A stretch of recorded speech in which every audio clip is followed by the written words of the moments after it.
You remember then, boo? Now, the same thing happened in Algeria, in Africa. They didn't have anything but a rifle. The French had all these highly mechanized instruments of warfare, but they put some guerrilla action on. Hello, and welcome to Guerrilla History, the podcast that acts as a reconnaissance report of global left and proletarian history and aims to use the lessons of history to analyze the present. I'm your host, Adnan Husain, joined by one of my usual co-hosts, Breht O'Shea of Revolutionary Left Radio. How are you doing today, Breht? I'm doing quite well. Excellent. Henry isn't with us today. He'll be back for the next episode, probably very soon. And we look forward to involving him in our next discussion. But I'm director of the School of Religion and host also of the Majlis podcast. And today we've got a really interesting topic that comes up in today's culture and the contemporary right. Breht, why don't you tell us a little bit more about the issue? Yeah, one of the issues that if you've been paying attention to politics at all, the culture war in particular, a big trope that is going around and has been going around for quite some time on the reactionary right in different countries. I mean, this is not just an American thing. This is very much now a global thing, apparently, which is this idea that masculinity is in crisis, and this takes this sort of moral panic around. Masculinity takes many different forms, whether that's Jordan Peterson crying about what are we going to do without men, Joe Rogan predicting that soon there will be a world so hostile that straight white men can't walk out of the house, and Tucker Carlson talking about the need to, tan your balls and get your testosterone levels up. But a lot of it circles around this fear, which is somewhat ambiguous, but starting to become clear in the scientific literature that there seems to be a drop in overall testosterone. And this is, just that alone is fodder for the right to start making all of their usual and normal arguments and attacking the usual cast of people they like to attack. And I just kind of wanted to explore it a little bit, kind of contextualize it, and see if we can come up with some interesting things to talk about. And one of the things is to say up front is, of course, this moral panic arises in a social context in which, for many years, feminism, in its liberal and more radical forms, has been on the march. You see these social movements for the LGBTQ community in general, advancing, making progress, becoming more normalized in our society. You also have the anxiety-inducing realities of late capitalism and men being less and less able to do what they used to do, right? Provide for your family, having a job that gives you a sense of self-worth, being able to be the breadwinner, and all of the self-esteem and the traditional patriarchal concepts of masculinity that come with it. And certainly there are some legitimate issues here, particularly for us. It would be around capitalism's devouring of opportunity and the stripping away of people's self-worth when they don't have a good job with a good wage that they can rely on, and the questions of self-doubt that those generate. But of course, we also have to understand this as a period of reaction coming on the heels of years of feminist and LGBTQ advancements. And so all of these things are at play here. But one of the things, and this is probably something we can just kind of start the convo, and then Adnan, I'd love to get your thoughts. One of the things that I was kind of thinking about recently is the way in which, when reactionaries are talking about the crisis of masculinity and specifically the lowering of testosterone in men, what do they blame it on? Well, they blame it on primarily, this idea of the soy boy, right? So first and foremost, you have this rather innocuous and widespread food product that people around the world use, soy. And there, it's tied with veganism and vegetarianism. And, so men, certain sorts of reactionary men are going to place that in to this overall problem. Soy is the problem, one of the problems decreasing our testosterone rates. The other one that's often bandied around, COVID vaccine. This plays right into reactionary conspiracy theories about COVID, about the vaccines, how the vaccines are more dangerous than the goddamn disease itself.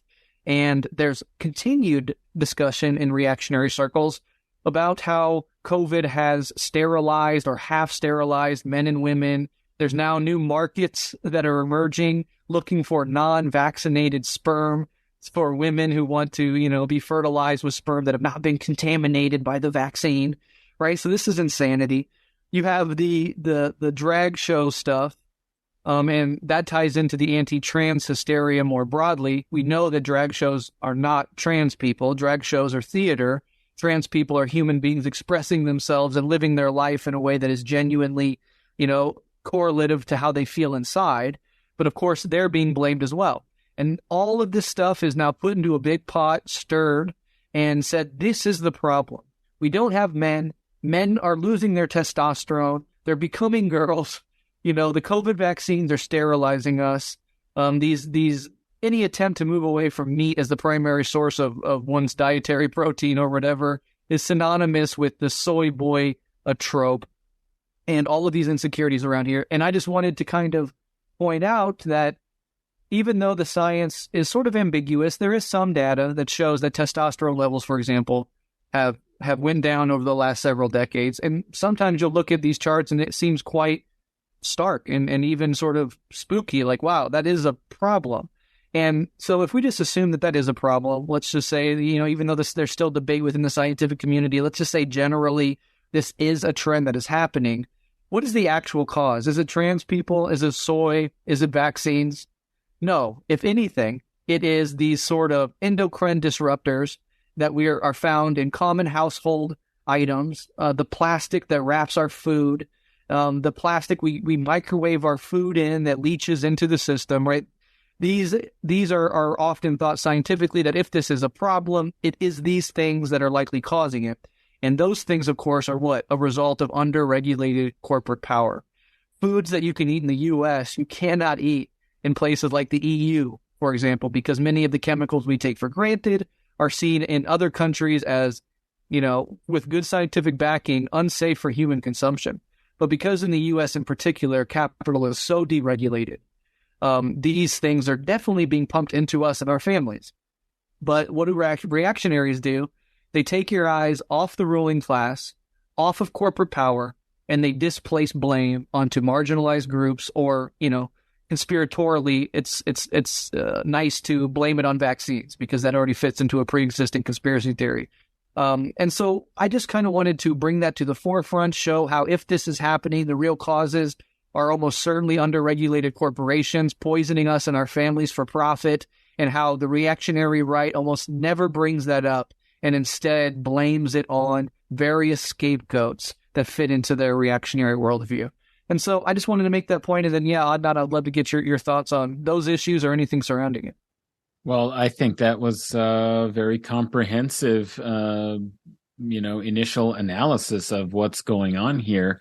It is interesting that, we probably need to have an update on a right-wing conspiracy theory IB. We had one a couple years ago, and there's been a lot of developments since then. I actually heard a talk recently by somebody who teaches at university here in Canada about conspiracy theories, extraterrestrial technology, and the intersection between a kind of right-wing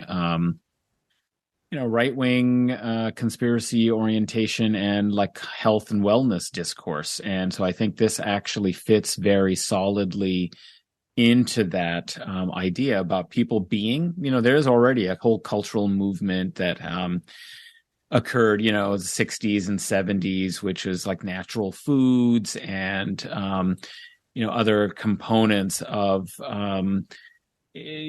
cultural disenchantment with aspects of modernity and modern life, and the estrangement from nature that led people to think that we should just use natural, fibers and fabrics and not all of these chemicals. And then we should be very concerned and careful about what we put in our bodies because our health is really dependent not just on, kind of disease as an external force that, invades the body, but actually also what we do and whether we have a balance and are eating the proper things and whether chemicals are degrading our immune systems and so on.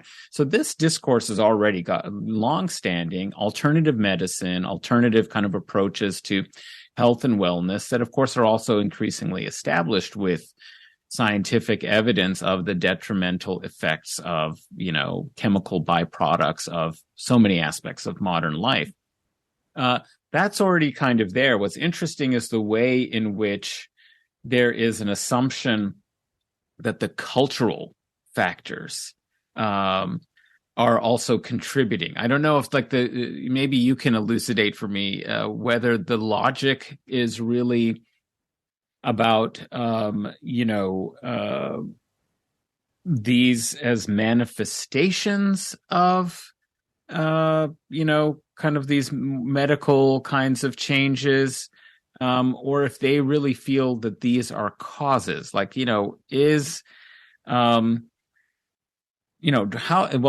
how can drag shows be causative of a loss? So this is what I think is interesting, is if they really are claiming that cultural changes and social changes are degrading not just a kind of idea, cultural idea and social idea of masculinity, but are contributing somehow to physical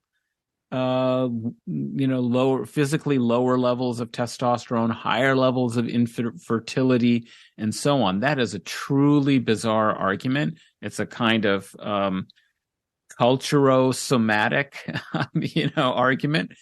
And that seems to me that the main point here is the way in that you made, I think, is the main point is that they may identify.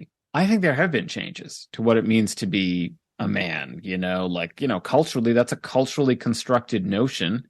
It may arise from all kinds of, primordial experiences that are then, related to cultural forms of different sort of gender roles, observations on sexual difference between male and female and various things so they may have a basis in some kind of historical or biological reality, but really what it means, masculinity and what was behind these conceptions and these anxieties is a cultural construct, right? And a whole set of investments in the proper way to be a man. And they, are really theorizing, it seems, that this crisis, and I think there are changes. So we should probably talk about some of those changes that have happened. It's really the response and the reaction where they put their analytical, if we can even use that word, emphasis of explanation. And it is never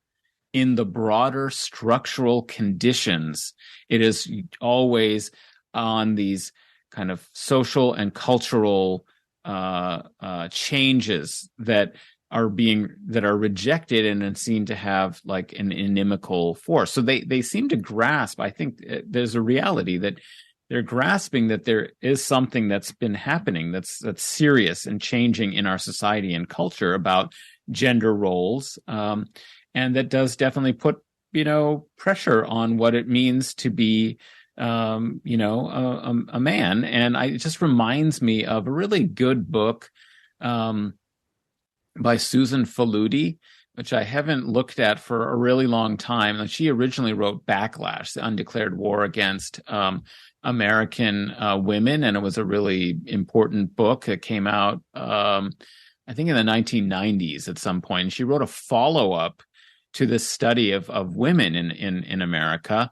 called Stiffed, The Betrayal of the American Man in 1999. And what she looked at is a lot of both cultural but also economic changes that were, that had happened in post-industrial U.S. society, the things you were alluding to, that you no longer had the possibility of a one income family to be middle class in America.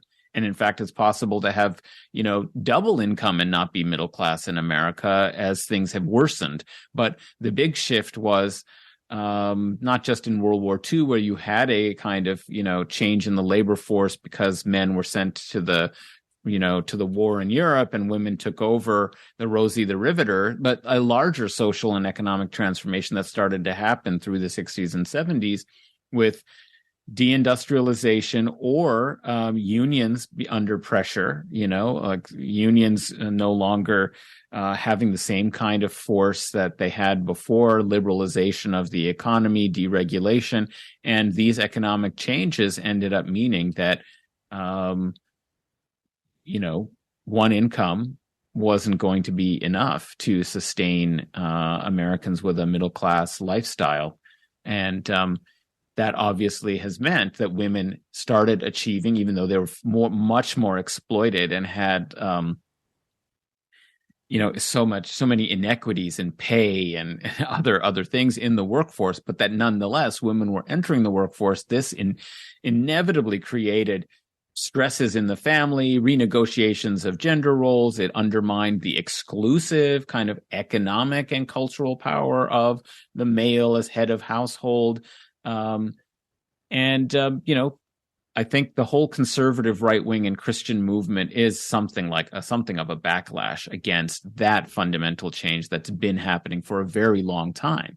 So it's so interesting to see how they've invented new dimensions. I mean, they've been complaining about this kind of a phenomenon for decades now. So to seize upon soy, the rise of like one particular like food product, which let's, point out, soy is a key part of the Asian diet. And there are certain already presumptions, about Asian men as being less virile, less masculine than the European male, right? Or the hyper masculine, African, male. And there's all these, kinds of cultural associations. And I think those bleed into the identification of soy because it's both something that's part of the kind of metrosexual, vegan, vegetarian diet, but it also is historically associated with Asians who are gendered in a certain way, right? Asian men. But that seems like a very strange thing to seize upon because that's pretty recent, maybe in the last decade. And how do they explain the fact that they've been crying wolf over this, the sky is falling since like the late 60s? Similarly with the COVID vaccines. I mean, if that's all we have to deal with for, the problem of declining masculinity, well, that's a pretty easy thing to fix. That's clearly much more of an important and broader shift. So anyway, those are just some initial kind of thoughts. Obviously, I think the conversation needs to go on the medical side to what are these structural, pollutants and endocrine disruptors and so on. But maybe you have some further analysis about how they make this link and the culturalist turn, how it is that they are making this about the culture war specifically in their analysis. Yeah, great point, especially about the whole, Western conception of Asians and masculinity and how that ties into the soy thing.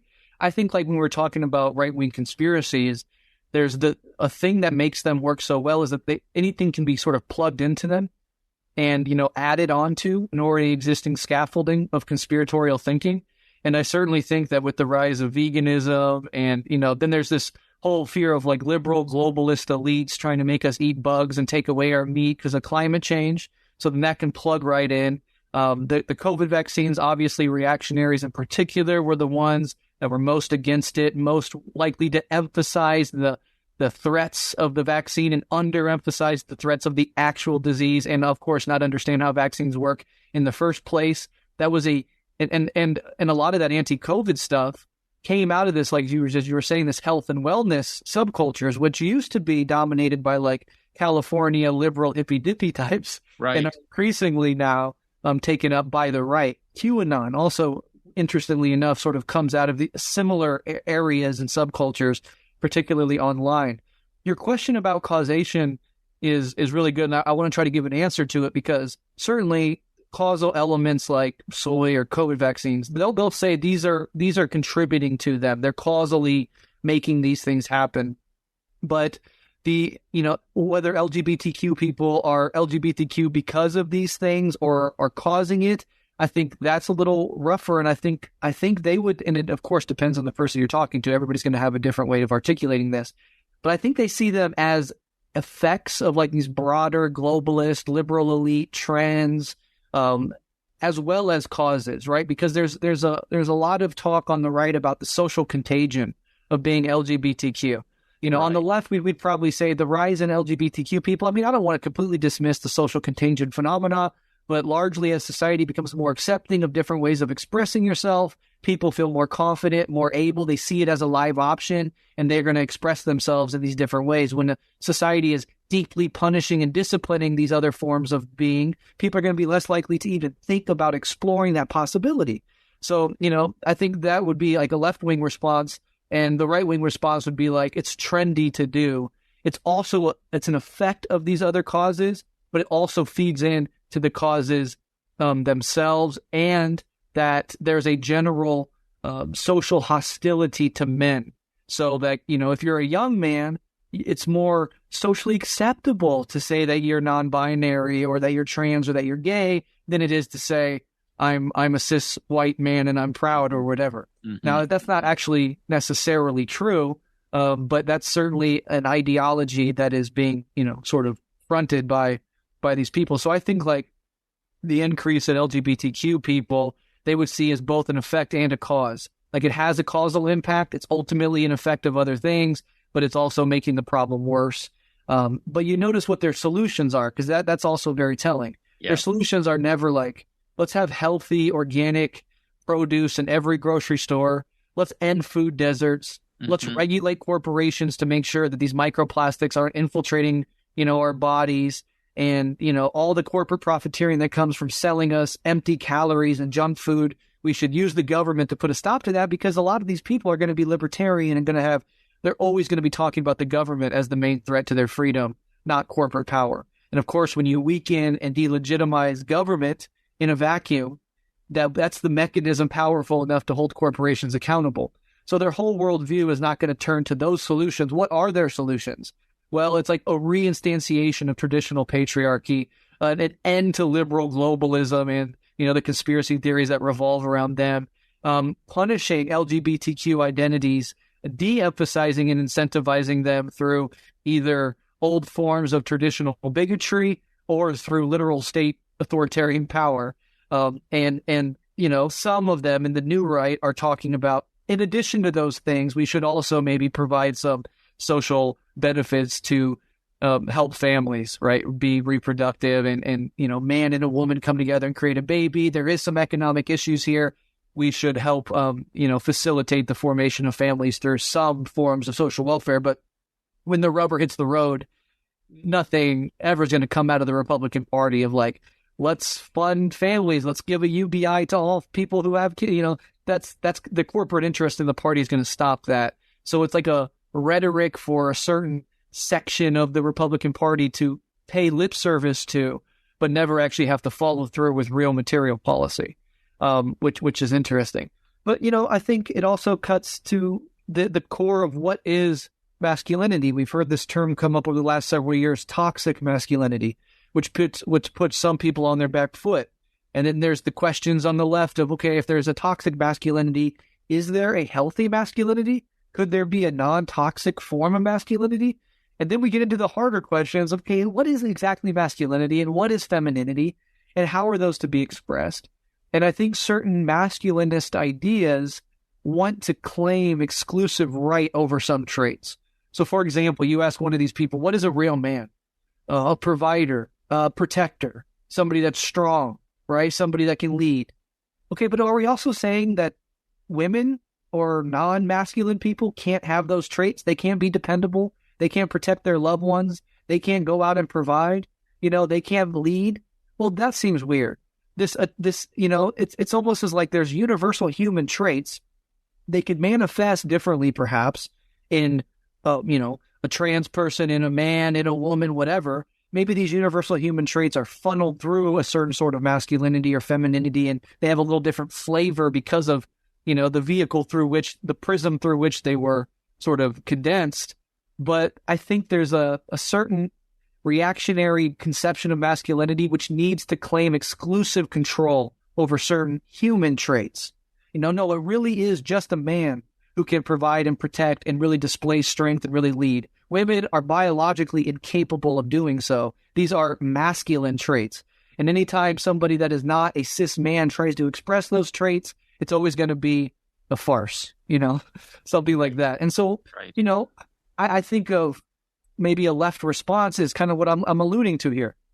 There's universal human traits. We like humans who can give rise to these traits. It's not exclusive to masculinity or femininity, any one of these traits, although expressing them through that prism might come out with slightly different, like I said, flavors or variations of them.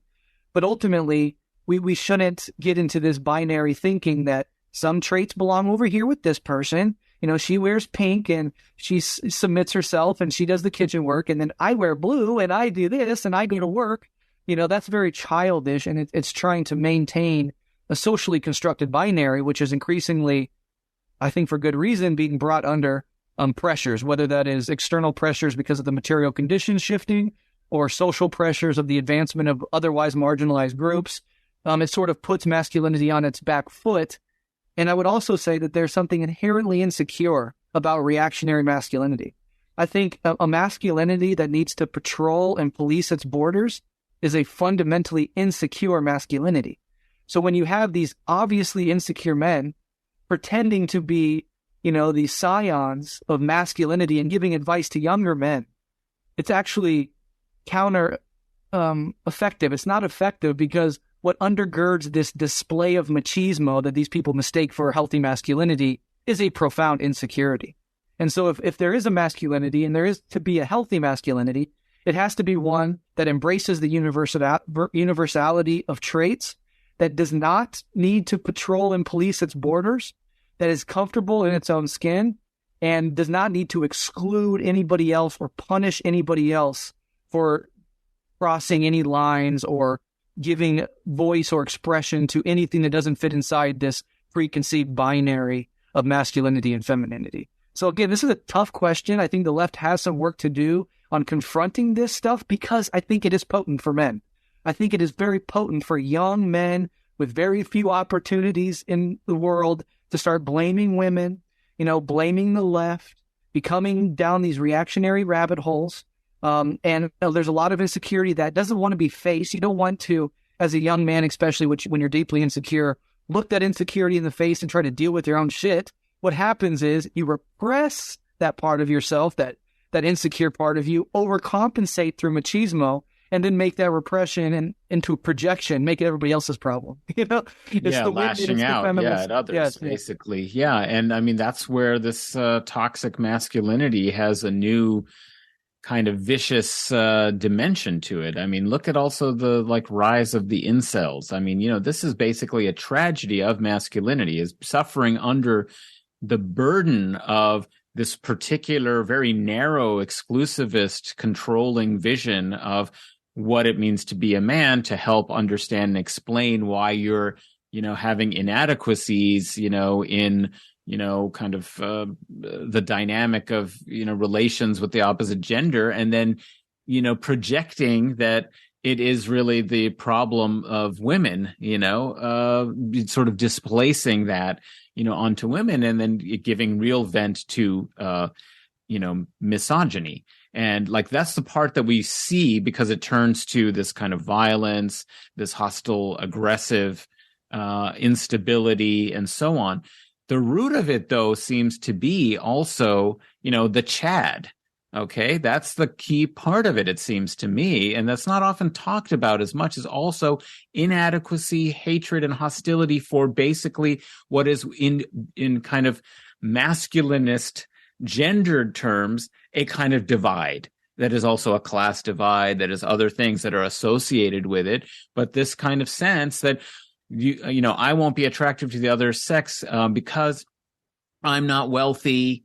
I'm not one of these people with big degrees and social status. And, basically it's this kind of complaint in a way of the insistence and our inability as a society and a culture to evolve and change our understandings of what it means to be a person, which is where I would really put this, because when you're talking about universal human traits and qualities, why do we need to emphasize so much about what belongs where, what's masculine, what's feminine, and more, what is important to be a healthy individual, a whole person in a society where you still have some kind of recognized role, where you can participate and be effective, right? I mean, that's really what it comes down to.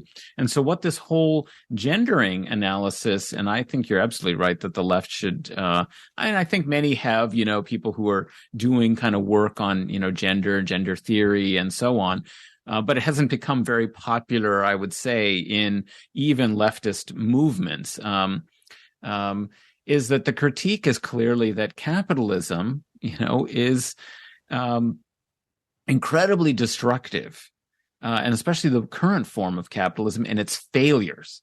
Its failures really to be able to produce the kind of conditions of wealth and so on in a distributed sort of way, because it just gets concentrated further and further in the hands of a few, the rest of whom are rendered essentially powerless in society.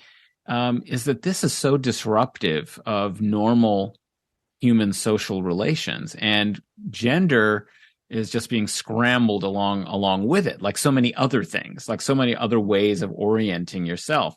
So I do think that there is, when you were saying about, young men, I mean, I think young men are pretty vulnerable right now because they're probably very confused. They can't fulfill the vision, the narrow vision, and the burdensome vision of like that vision of kind of outdated masculinity that divides, the world in that patriarchal, privileged way. We should point out that is, of course, the real purpose of insisting that certain of the most important political, decision making and economic, qualities reside with men, is obviously to buttress, patriarchy.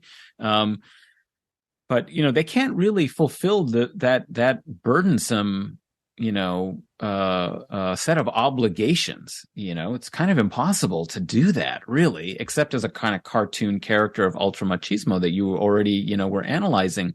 So what is the alternative? What's available to them? And I think in that context, they are vulnerable to kind of quick visions of ways in which the self-help discourse of how you can be, like Jordan Peterson offers, he's actually responding to a legitimate kind of crisis and problem among, young men in, Western kind of capitalist, late capitalist society, is that, there isn't a really good pathway to feeling like an integrated person, so, and like the Andrew Tate type phenomenon, this kind of, this kind of thing is so toxic and dangerous because it does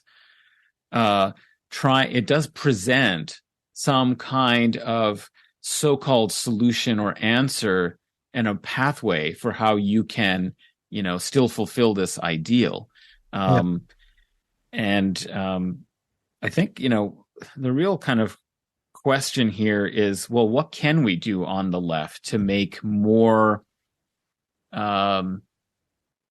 we can analyze why it's impossible to fulfill those visions, but like our question is, what do you do to overcome some of these insecurities and toxicities and unrealistic apprehension of the world, so that I'm not going to say everybody is going to could be healthy. I mean, I think capitalism just damages us socially, culturally, psychologically. So nobody's going to be completely immune to its effects and consequences. That's not the recipe. But is there some way to survive? What's the vision? What's the progressive alternative for how you can be a whole person, and be engaged in genuine struggle and change for a better world that isn't an attempt to roll back and reconstitute an impossible vision that didn't even really exist, in the past on these gender terms. I feel like that's what that kind of Andrew Tate and, what they're pushing is double down. Even though it's like actually impossible to fulfill these things, you can kind of create this artificial culture of hypermasculinity that has very vicious consequences and effects. Yeah. And which the men promoting and receiving these ideas don't even often live up to themselves, which is interesting as well. So I'll get to the possible goal, but a couple of things I wanted to say. There's this, like the Andrew Tate is the obvious example, but I think it's more subtle in other people like Jordan Peterson, this anti-feminist man, right? Which is sort of like misogyny as masculinity. And, the feminism is bad. These things are bad. Women are trying to overtake men. That's bad. And I think what that does is fundamentally undermine any real chance any of these young boys have in becoming the sort of men that can actually communicate with women, because the moment you start seeing them as your political and cultural opponent, as opposed to fucking human beings who are living through the same shit you're living through and trying to get through, you've already obliterated the possibility in most instances by which you're going to ever be able to talk to and have a meaningful conversation and thus relationship with somebody. You don't start off being like, I hate this idea that women are equals and, it's because of you that I don't have any. And then also I'm going to be able to talk to women and appeal to them. And there are some really right-wing reactionary women that play into it on the internet and dangle this little carrot of hope. Oh, maybe women are waking up and they want to also go back to these, this pre-time that doesn't exist and materially is impossible anyway. So I think that's interesting how a lot of this advice undermines itself just inherently. The other thing, though, I think you really pointed out is this class divide and this class anxiety. What does somebody like Andrew Tate say? Far from escaping the matrix, he reinforces it. He tells you if you want to be successful, you got to get money, status, wealth, and fame. Everything that capitalism already tells you need. Now, of course, because we live in capitalism, that is not going to be possible for most people. So like you're saying, you're actually I guess you're providing a possible solution, but it is impossible for 95% of the people there. And those men that know it's impossible for them, they're going to become the black-pilled incel types who are like, fuck it all, burn it all down. Exactly. And that class anxiety is real. One of the things we can do as the left, just generally for human beings, and this is something I try to do in my own limited way, is promote this idea that we should reject this idea that success is about status, fame, wealth, a career. Success is about the sort of human being you are, how you treat other people, what you do with your limited time on this earth. And right there, just to start, just reject this idea of success having anything to do with these narrow capitalist rat races, buying a Lambo and a Bugatti, and focus on being a human being, developing your potential outside of a career, a job, a wealth status, figuring out who you are, dealing with your own shit instead of projecting it onto everybody else. You want to talk about a real man, bravery and courage. Sit down with yourself and work through your own issues instead of blaming it on everything and everybody else. That's a good start. But, this idea of separating success from what the capitalists tell us is success, the pointing to the real problem here, this unstable material base that capitalism incessantly, advances further and further. I mean, Marx and Engels talked about this in the Communist Manifesto. Everything melts into air. Everything is torn asunder. The old social relationships and the roles that we used to play are completely thrown up in the air, and everybody is lost. This is a fundamentally, political economy issue that we can get to. And I think insofar as we can articulate this and communist and socialist and Marxist politics are becoming more clear, there are young men who are kind of waking up to that and saying, the solution here is not to double down on misogyny, not to return to a false nostalgic past age. It is actually to see women as human beings, me as a human being. Can we join together to create better underlying conditions? Can we join together as equal human beings and fight for a better world in which the material basis of society would allow for new, dynamic, exciting ways of being that would eradicate a lot of the pressures and the anxieties that we're dealing with and bring us all into community so we can actually engage as human beings, because we're fundamentally evolved as a social species. We're not meant to sit at home behind a screen for 12 hours a day and think you're going to get anywhere in life or in personal development or even have a relationship with somebody. So those are parts of it. And then as well, I think by pushing back on this solid binary, there's a sense in which if we agree that these conventionally masculine and conventionally feminine traits are actually universal human traits that we can all embody, then we should strive to do that. Integrate the masculine and the feminine energy within yourself and stop trying to create a binary where you're on this side and they're over there on that side, fundamentally separate from yourself. Whatever you think is feminine and masculine, the good things about those two binaries, yeah, you could do inner work to try to give voice to and express the best of both worlds, because that's really what being a well-rounded human being is. And I think the moment you start falling for this dichotomy, start biologically essentializing it, you're already on the wrong path that leads absolutely nowhere, but more anger, more hate, more confusion, more rage. And so I think those are the beginnings of the solution. But again, for a lot of people, the reactionary pitch is just more visceral. It takes the anger, it takes all onus off of you to do any work. It puts the thing on people you likely already hate because of your politics or whatever. And it flatters the ego. There's nothing wrong with you. You're a victim of this feminism and these liberal elites and these globalists and these vaccinators, and so go out and attack them. Go out and kill them, destroy them, because they're destroying you.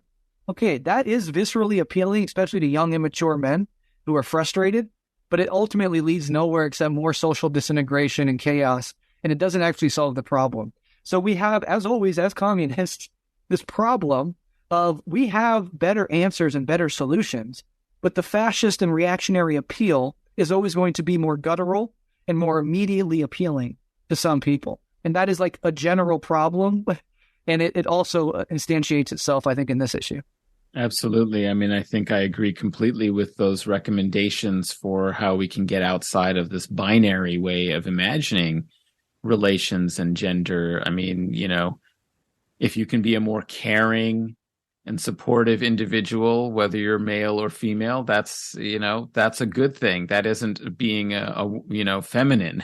I mean, we should strive for some kind of synthesis, I mean, between these things. I think what you pointed out was that so often this vision of masculinity is understood as a kind of zero sum of gender identity. Like, you have to be hostile to the equality of women because being a man requires that subordination of others, of women. It requires that patriarchal power. Otherwise, you won't be a man. And this is, incredibly dangerous. This is the kind of, problem we're dealing with. And if we can get people to recognize and understand that it's actually a real great benefit to have a more cooperative interplay, I mean, just as humans, because those roles really do trap you and they're so limiting. And how can you have growth as a person, if you feel like you have to just live up to some narrow set of ideals and qualities? So I think, those definitely were great points and great recommendations. I mean, I dare say that there's clearly a need for some kind of emotional and spiritual education broadly in the society. The enemy of late consumer capitalism and of exploitation clearly shows its manifestations on all aspects of society and culture. The isolation that people feel, the atomization, the confusion because, these kind of truisms that we've inherited in our culture no longer have the kind of descriptive power and force that they once did, because the gap between that ideological construction of gender identity, along with so many other ideological constructions, is being torn apart by, rampant exploitation and social change. The key is, though, that we do need some kind of training, some kind of education that isn't just at the level of intellectual analysis of politics, as much as, as valuable and necessary as that is, also to even understand, the purpose behind such kind of more emotional personality, spiritual, if you will, kind of formation, to give people, some sense of positive hope for a vision of a more just and equitable society where they actually get to be themselves. Because that's the problem with these visions, is that each, we're just living up to some constructed external vision. And what we're not doing is doing the work, as you were pointing out, of actually figuring out how to fulfill ourselves, like who we really are, and not who we're trying to be in order to conform to a repressive and divisive, gender division, So at any rate, I don't know if you had any other sort of thoughts on where this is all headed. We didn't talk that much about the scientific. Maybe that's another aspect to go along. Like you mentioned that it is disputed, but I do think that there is evidence of lower rates of fertility and other sorts of things. I mean, the fact is that we've been poisoning the planet for a really long time. None of these components of industrial, chemical processes that make up modern life, and especially the processing of petroleum and plastics and the microplastics and so on, were ever really regulated or really developed with a full sense of how it would affect human beings, other biological kind of creatures in the animal world, or the environment as a whole. And this is just one subcomponent of the environmental crisis and catastrophe that we're dealing with. I mean, it seems to me that the other direction for this sort of politics is to actually do something about preserving the environment and developing processes for production to sustain a quality of life in ways that don't have these terrible adverse effects on us and on the rest of the planet. I mean, so an environmental ethic seems also crucial to a healthy gender, in some ways. Like we're not going to have, healthy societies if we can't heal the earth. And that seems to be completely ignored in this discourse as well. In fact, it's actually hostile to that.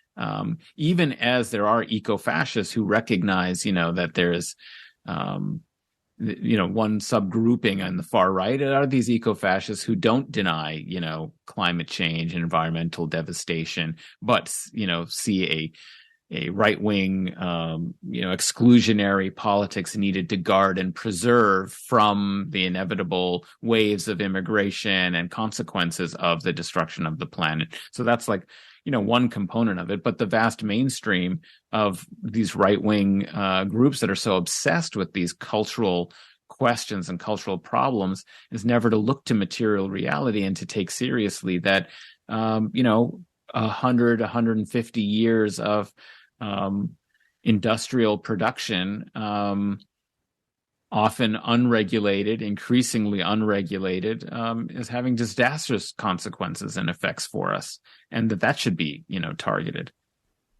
I really appreciate your dialectical thinking when it comes to poisoning the planet is poisoning ourselves. Environmentalism is seen by reactionaries as effeminate, as, Jordan Peterson himself, who centers himself as like the guy telling young men the healthy ways to be a man, calls environmentalists Gaia worshippers. Vivek Ramaswamy, the Republican candidate for president next, his whole thing too is like, men are in crisis, but these environmentalists, they don't have any meaning in their lives, and so they try to build meaning by becoming environmentalists and lefty political people. But they don't see this deep, deep connection, which you're 100% right. The poisoning of the planet is poisoning ourselves because we're not fundamentally separate from one another or from the planet. We bubble up out of the planet. And this idea that nature is out there, we can subordinate it, we can poison it, we can exhaust it for our own needs, and that's never going to come back and hurt us, structure the way we think, structure our own material realities, is an illusion that is creating more and more suffering. And you tying it back to gender expressions, it's like perfectly shows the superiority of dialectical thinking. Everything is in relation to everything else. And you can't just chop this off. Well, environmentalism bad. Well, let me tell you how to be a healthy man. testosterone levels are going down. Well, it had nothing to do with big corporations and ecocide. It has to do with feminism. And, this is what happens when you don't see the whole and its relations therein. So I think that's incredibly important. And the last thing I'll say, I loved your point about following a template. I'll put this in existentialist language. You're living in bad faith. You're turning away from your own authenticity, your own freedom by saying, this other guy who I perceive as the guy I want to be is handing me this template, this old binary, wear blue and do this and wear a hard hat, whatever. This is what it means to be a man. So instead of doing the own investigation, instead of looking within myself, integrating the masculine and feminine, giving voice and expression to my own unique being, I'm going to take on this template. I'm going to turn away from my own responsibilities and authenticity in the process, and I'm going to try to live up to something that's impossible to live up to. And even if I did live up to it, I would just be living up to somebody else's fantasy about what this is, And so you never get to know yourself. You never get to develop your actual capacities, and you're living in a shadow of somebody else's ideas. You never really get coming face to face with yourself. So, I think that's an incredibly important point. And yeah, so I just loved all those points. I don't really have too much more to say on this. I think there is certainly more work to do. This process of reaction is going to continue, as are the social movements for equality. And the ultimate solution is in coming together with your fellow human beings across our differences and fighting for a world that actually takes care of us all. Because as you were alluding to, these tired, ossified, masculine ideas, they're dead in the water. They don't really produce anything of value ultimately. And they're disconnected from these deeper struggles that would actually solve the problem. And so, I think for all those reasons and more, we have to start thinking in those terms. And that also is why we have to start thinking dialectically and understand how things feed into other things, and how, joining together, seeing women not as an enemy, but as a partner, seeing the environment not as something outside yourself, but something within yourself that is you. And acting accordingly is the best way forward, and it allows you to live in good faith, find out who you are, be authentic to your own existence in ways that these other things could never ever do. Yeah, well said. I think that's a great conclusion. The only thing I would add here is just also that the kind of concern and anxiety about like lower testosterone and infertility and so on are really also playing into these fears of demographic ideas, demographic concerns, particularly that there is proliferation of non-white people, and so on. And it's really this discourse is not a universalizing discourse. This is one about Western men in Europe, and i.e. white men, are suffering this kind of, I'm not saying that there aren't, also likewise problems of, kind of a crisis of masculinity with social changes and cultural changes taking place all over. But I think what we're talking about in terms of this right-wing kind of orientation definitely has purchase in these demographic fears about white patriarchy and not just, global patriarchy, global men, and so that's one component, it seems to me, of it as well, which is, I think, tied to also these debates on abortion. What they're mostly concerned with, and there's some evidence actually of, certain US-based foundations and right-wing organizations being interested in trying to promote in European right-wing politics, anti-abortion legislation and so on. And I think that is also kind of tied to this idea of demographic fears that they have, right? So there's several contexts for this. There's a gendered component, and there's a gendered way in which a certain kind of racial orientation is being expressed.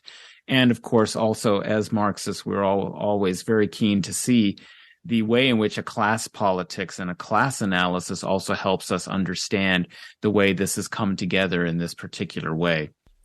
So anyway, I hope listeners that you've enjoyed this kind of excursus on an interesting topic of the so-called crisis of masculinity, or at least the crisis of the explanation for it, since they've been coming up with some really bizarre ways of framing this that we should be able to confront and present an alternative perspective on.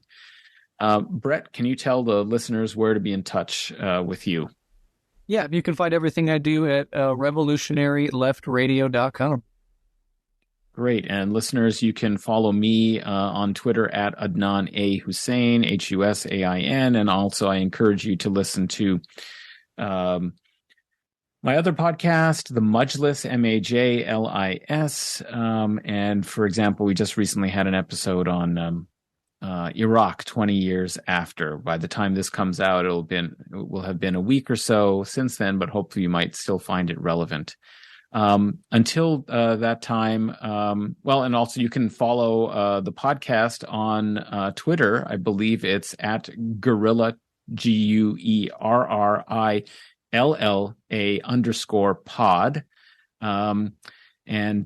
Subscribe, and you can also find our Patreon. Not hard. You can go to our Twitter and you can see the links there. We do appreciate your support. So until next time, listeners, solidarity.